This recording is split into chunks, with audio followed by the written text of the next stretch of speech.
Bonjour, shalom, je continue la lecture dans 1 Pierre, chapitre 1, verset 22 jusqu'au chapitre 2, verset 17. Le thème, c'est « Aimons-nous donc ardemment les uns les autres d'un cœur pur. Respectons chacun. » Dans la traduction David Stern. Donc 1 Pierre 22 jusqu'au 2, 17.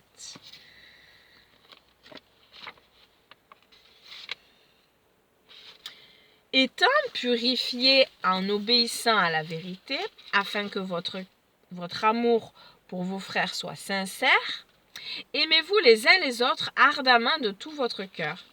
Vous êtes nés de nouveau, non d'une semence corruptible, mais d'une semence incorruptible, au travers de la parole de Dieu vivante et permanente. Car toute l'humanité est comme l'herbe. Toute sa gloire est comme une fleur sauvage. L'herbe se dessèche et la fleur tombe, mais la parole d'Adonai dure à jamais. Or, cette parole est la bonne nouvelle qui vous a été proclamée. Chapitre 2. Rejetez donc toute malice et toute tromperie, l'hypocrisie et les envies de toutes sortes de médisances, et soyez comme des enfants nouveau-nés, désirant le lait pur de la parole, afin que par lui vous croissiez pour la délivrance. Car vous avez goûté combien Adonai est bon, en vous approchant de lui, la pierre vivante, rejetée par les hommes mais choisie de Dieu et précieuse à ses yeux, vous-même, comme des pierres vivantes, êtes édifiés pour former une maison spirituelle, des Kohanim mis à part pour Dieu, envie d'offrir des sacrifices spirituels lui étant agréables par Yahusha le Messie. Amen. C'est pourquoi le Tanakh dit « Voici, je pose en Sion une pierre angulaire choisie et précieuse, et celui qui met sa confiance en elle ne sera jamais humilié. » Elle est donc précieuse pour vous qui avez mis votre confiance en elle.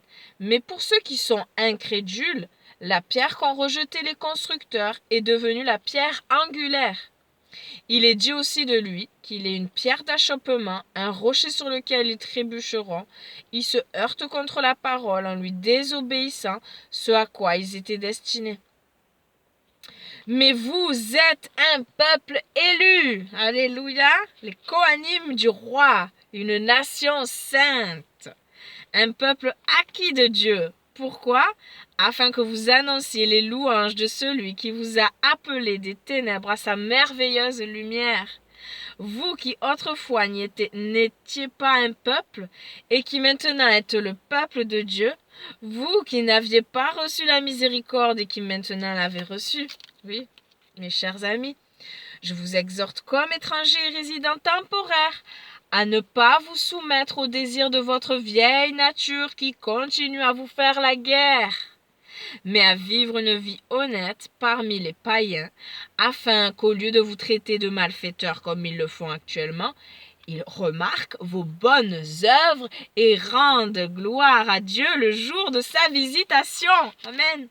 À cause du Seigneur, soyez soumis à toute autorité humaine, que cela soit à l'empereur comme au souverain, ou au gouverneur comme envoyé par lui qui punit les malfaisants et qui loue ceux qui font le bien, ce qui n'est pas trop le cas aujourd'hui, mais bon. Car c'est la volonté de Dieu qu'en faisant le bien, vous fermiez la bouche à l'ignorance des hommes insensés. Soumettez-vous comme des gens libres, sans laisser votre liberté vous servir d'excuse pour faire le mal, mais soumettez-vous comme des esclaves de Dieu. Amen. Ayez une attitude respectueuse envers tous, continuez à aimer tous les frères dans la crainte de Dieu et en honorant l'empereur. On n'a plus d'empereur. Est-ce que c'était bien jusqu'au 17? Oui. Donc, c'est là. C'est la fin. C'est le 17 que je viens de lire. Question de méditation. Est-ce que j'aime mes frères et sœurs en Christ de tout mon cœur? Comment puis-je encore mieux leur montrer mon amour et les respecter? Je vous aime. Dites-moi comment. puis-je encore mieux vous montrer mon amour et vous respecter. Et que chaque frère et sœur médite sur cela. Aimons-nous d'un amour ardent les uns les autres. Voilà, c'est dans ce passage que c'est écrit. Donc, 1 Pierre 2, la fin de 1 ou le début de 2. Voilà, c'est là. Merci Seigneur. C'est vrai que ta parole est gravée en moi. Je ne sais pas où tout se trouve, mais en tout cas, je la retiens. Même si je ne sais pas la référence. Merci Seigneur, parce que c'est toi qui nous rappelles toutes choses. Par ton souffle sacré, ta Roua Hakodesh, appelé Saint-Esprit, Seigneur, merci, parce que c'est un cadeau grand, c'est toi qui habites en nous et qui nous rappelle toutes choses. Alléluia. Merci Seigneur encore pour cette journée de vie, pour ta grâce Seigneur, pour le pardon de nos péchés. Il a été acquis un grand prix, c'est le prix de la mort de notre Messie Sauveur, venu en forme humaine sur cette terre, alléluia, jusqu'au mont Golgotha, obéissant jusqu'à la croix, jusqu'à cette mort par crucifixion qui a été terrible Seigneur. Et qui peut nous aimer plus que toi? Tu as prouvé ton amour. Que nous aussi nous puissions persévérer jusqu'au bout, quoi qu'il en coûte, Seigneur. Que surtout nous n'ayons pas peur de la mort, parce qu'après la mort, il y a la vie éternelle. Alléluia. La mort n'est pas la fin, ce n'est que le début d'une vie enfin auprès de Yahusha, où je ne pleurerai plus, ne pleurerai plus. Merci Seigneur. Nous savons qu'il y a une totale délivrance qui viendra un jour. Qui nous délivrera de ce corps de mort? C'est notre Seigneur et Sauveur, Messie, Roi. Alléluia. Merci, merci pour ce qui est à venir, qui est bien plus glorieux que ce qui est présent. Et merci pour le présent aussi, pour toutes les bonnes choses que nous recevons, pour tout ce que nous avons déjà eu dans notre passé, Seigneur. Surtout de t'avoir, toi, dans nos vies, c'est vraiment le plus grand des trésors. Et voilà, bénissons et louons ton nom. Je t'aime, Père éternel. Je veux t'aimer de tout mon cœur, de toute mon âme, de toute ma force, de toutes mes pensées, aimer mon prochain comme moi-même, aimer mes frères et sœurs d'un amour ardent, être disponible comme toi tu l'es, Seigneur. Tu es toujours présent pour nous. Merci pour ta présence, merci pour ta fidélité, merci pour ta patience qui est notre salut, merci pour ton amour. Alléluia, parce que tu nous aimes d'un amour éternel. Merci Seigneur, parle au cœur de chacun, fais avancer chacun sur ce chemin qui est étroit et resserré. Délivre-nous du mal, donne-nous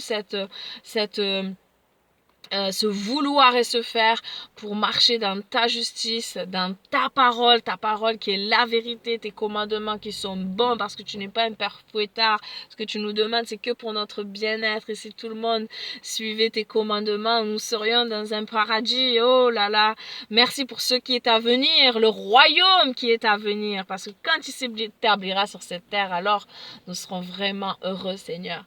En attendant, combattons le bon combat de la foi. Aide-nous, Seigneur. Nous avons besoin de toi. Nous avons besoin de toi. Sans toi, nous ne pouvons rien faire de bien. Que personne ne se glorifie du bien qu'il peut faire. Le bien qu'il fait, il vient d'en haut. Alléluia, du Père des lumières que tu es. Amen. Merci, Seigneur. Merci. Et pardonne-nous nos fautes, nos manquements, toutes ces fois où nous puisons dans le mauvais trésor de notre cœur, de notre chair qui est mauvaise. Pardon, Seigneur. Mets un garde à nos bouches, mets un garde à nos mains, mets un garde à nos pieds pour ne pas aller, pour ne pas faire, pour ne pas dire ce qui ne te plaît pas. Posons-nous toujours cette question, réfléchissons avant d'agir à ce que toi tu aurais dit, ce que tu aurais fait, que nous soyons à ta ressemblance. Merci Seigneur. Touche des cœurs encore aujourd'hui. À toi la gloire, à toi la puissance, à toi le règne, au seul nom qui t'a été donné sur la terre afin que les hommes soient sauvés, que le nom de notre Messie et Roi. Yahusha. Amen. Soyez bénis. Shalom. Bonne journée. Bisous.